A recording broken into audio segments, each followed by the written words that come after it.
Hello and welcome to A VO's Journey. Happy Friday. My name is Anthony. I know the video is a little late today, but I was in some live office hours that I do in A VO's Journey Elite Academy every day where I just answer questions and stuff. So we were having a great conversation. I was going over audio and everything in there for people, helping them dial in their stuff.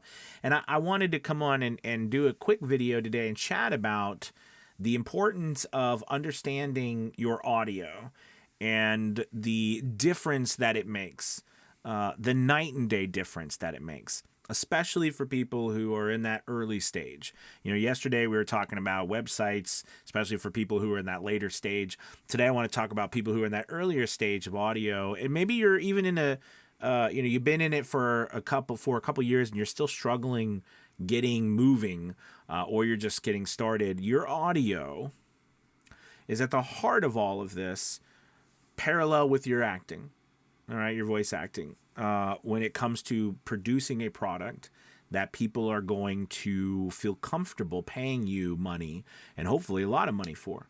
Okay, so talking about the audio component today, what I'm seeing is a lot of people are working really hard.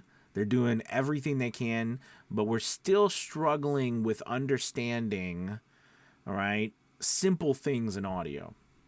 Now, look, I made the joke just a little bit ago, and it is true. It took me probably a couple of years to actually understand compression. I thought it was this mystical thing. I didn't understand why it was supposed to compress, but then for some reason it seemed like it made things sound louder, but it didn't always. And then and then whenever I would listen to people explain it, they always seemingly had a different answer, and it just, it's just crazy. I always was confused about it. And it wasn't until, finally, I'd heard some explanation somewhere, and then you over time you get these things. But anyways, that's a side story. Point I'm trying to make though is that your audio needs to be as good as it can be. And I know that seems silly to say, right? Like, of course, Anthony, duh. But I need to reiterate it again. It needs to be as good as it can be. Because most of the audio from newer voice actors is not good. And it's causing them to not get work. And then what happens is they start to then grow a complex about their performance abilities. Now, I'm not saying it's not partially performance abilities as well, because I don't know everybody's particular situation here, but I can tell you that the 9 times out of 10, the simple fix for your audio, 9 times out of 10, is to treat your space better. Treat your space better. Here's another thing. I know I make this distinction. You often hear from musicians that we don't want to treat our space to make it completely flat, right? We want some room tone, okay?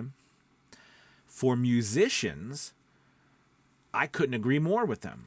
They want some room tone, all right? We like to hear that play, that reverb a little bit, all right? It brings the instrument, the voice, it gives it life, all right? Gives it depth. As voice actors, okay, we don't want room tone. We don't want room tone. We don't want bounce off of the wall. We don't want to hear reverb. We don't want to hear ourselves. Your microphone has its own frequency response, meaning when we speak into the microphone takes our voice, the frequencies of our voice, and depending on what microphone you have, it boosts certain frequencies. It gives a flat response to some. It lowers some. Each microphone is different. Okay, that's why some microphones are like bright and some are, full of this warmth, right? That's why every mic's different. Okay, the space itself is not what we are trying as voice actors.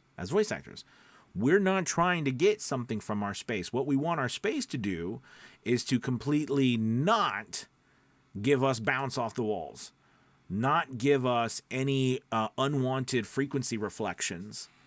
Okay, where we want it to stop frequencies from our voice, not give us bounce from them like musicians would like. We don't want that.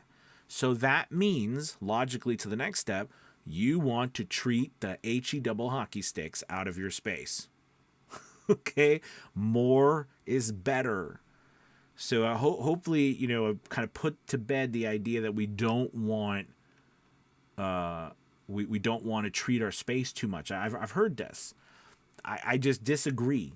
Again, this channel is my opinion, but I just disagree with it completely. All right, the better sound always comes from the more treated space, because remember, the space, all right, from when we talk and the bounce from your space, we don't want the microphone picking up the bounce from your space. We want the microphone just picking up your voice and not the frequencies bouncing from your voice off the walls back and forth. Okay, that's not what we want. You don't need bounce in your space in order for your microphone to pick up the warmth in your voice, the higher levels in your voice. Okay, that's what a microphone's built for. So treat your space as much as you possibly can. Don't underdo it. This will solve 90-95% of all of your problems. Once you get to that place, that your space is highly treated, then you'll find that you have to do very little work. You just do a little bit here and a little bit there. It solves, again, the majority of all your issues. Now, will it solve like mouth noise, mouth clicks and things? No, right? I mean, it's not going to solve that. It's not going to solve my breaths. It's not going to solve that stuff. But I'm talking about it solves your EQ issues. The issues with it sound too sounding booming like this, or or well, the sibilance, it won't solve the sibilance because that's directly from your sound. But you get what I'm trying to say, right? It solves 90-95% of your problems. The rest of those problems are light issues that we can simply take care of with a plug-in here and a little bit of EQ tampering there. But the majority of everything needs to take place from you fixing your studio. Okay, so I just wanted to come on today and share that with you. So we had such a great productive session and getting actually in DAWs and showing people and seeing the actual frequency response that you can watch from a parametric equalizer inside your DAW to actually visually see what's happening with the different frequencies of your voice and explain it and talk about it and begin to form, all right, a basis for how we are approaching building a profile for our voice.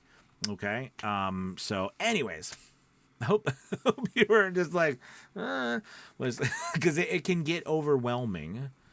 All right, it can be overwhelming because you're like, how do I even start? And that's where having a place like VO's Journey Lead Academy, or any place that can help you and you can see it and you can talk to someone and explain it, that's very helpful, because it's hard to get that, without paying a lot of money, which is why I love the Academy, right? Because it's not. So anyways, you guys, I hope you have a wonderful Friday. I'll leave you with that. So if you walk away from this video, it's treat the HE double hockey sticks out of your space. Even if you think it's treated enough and you're still having sound problems, treat it some more. And then once you've treated it a bunch, treat it even a little bit more. Treat your space.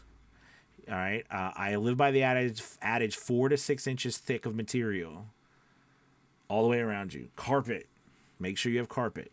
Do you need stuff on your ceiling? If you have 4 to 6 inches of thickness of material all around you on all 4 walls and your carpet's full, you might not need too much stuff on your ceiling, but typically you want to treat everything. And then that includes also adding, bass traps. It's not going to hurt your audio. It's going to help it. All right, you guys, thank you so much. You have a remember, this is for voice actors, not musicians. Okay. You have a wonderful Friday, and check out the link below to see about Avio's Journey Elite Academy. We'd love to have you. We're offering 50% off the first month, and you can come and you can learn and you can see these things and actually interact with us. And I do open office hours every single day, so that you can come and chat with me. So I hope you have a great weekend. Talk to you guys soon. Goodbye. Goodbye.